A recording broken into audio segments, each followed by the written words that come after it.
এক গ্রামে ছিল একটি পুরনো বাঁশ ঝাড়।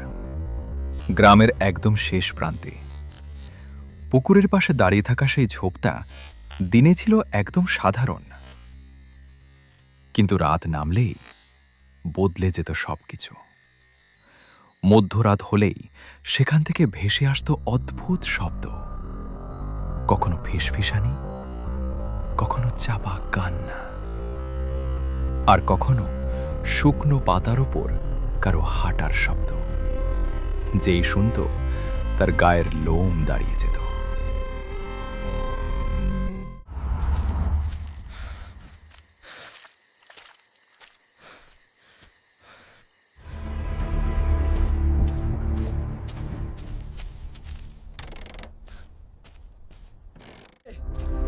কে ওখানে?